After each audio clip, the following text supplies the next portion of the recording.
आपके घर में भी किसी लड़के या लड़की का उम्र निकला जा रहा है लेकिन विवाह नहीं हो रहा है, या तो रिश्ते की बात बन नहीं रहा है, रिश्ते आ नहीं रहे, रिश्ते आ भी रहे तो बनते बनते बिगड़ जा रहा है, या रिश्ते की बात बनने के बाद भी जो है रिश्ता टूट जा रहा है।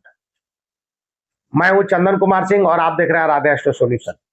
हम आज आपको बताएंगे रावण संहिता का वो विशेष उपाय जिसको करके मान्यताओं के अनुसार अपने विवाह में आप चली आ रही परेशानी को कम कर सकते हैं या दूर कर सकते हैं, जिससे कि आपका विवाह या आपके घर में किसी का विवाह जो है वो जल्दी हो जाए।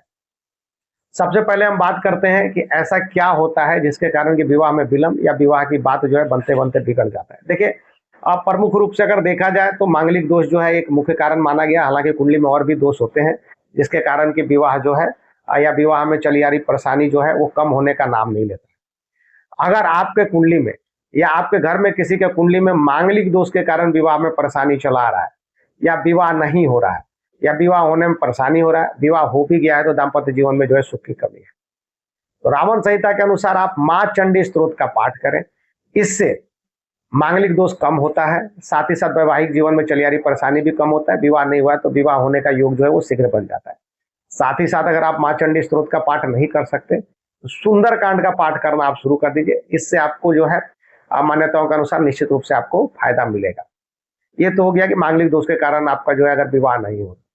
अगर किसी और दोष के कारण भी आपके कुंडली में है जिसके कारण विवाह नहीं हो रहा, कुछ और आसान से जो है उपाय बताए गए हैं रावण संहिता में, जिसको करके आप अपने विवाह में चली आ रही समस्याओं को दूर कर सकते हैं, जिससे कि आपका विवाह जो है वो जल्दी हो सकता है। देखिए, सबसे पहले हर पूर्णिमा को, अभी पूर्णिमा आने ही वाला है रक्षाबंधन के आसपास, पूर्णिमा के दिन आप पीपल पेड़ का 108 परिक्रमा करें और इसको जल दें। इससे जो है आपके विवाह में चली आ रही परेशानी जो है वो दूर हो जाता है। एक तो ये उपाय रहा।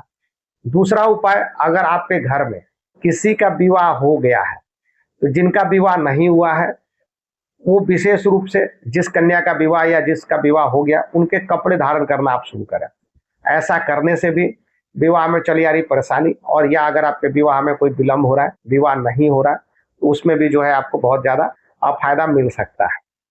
साथ ही साथ अगर आप व्रत कर सकते हैं या व्रत करने की इच्छा रखते हैं तो रावण संहिता के अनुसार जो है आप किसी भी गुरुवार से, मुख्य रूप से अगर इसको आप लेकर चलें कि महीने के शुरू के ही गुरुवार से जो है अगर आप इसको शुरू करें तो बहुत अच्छा है।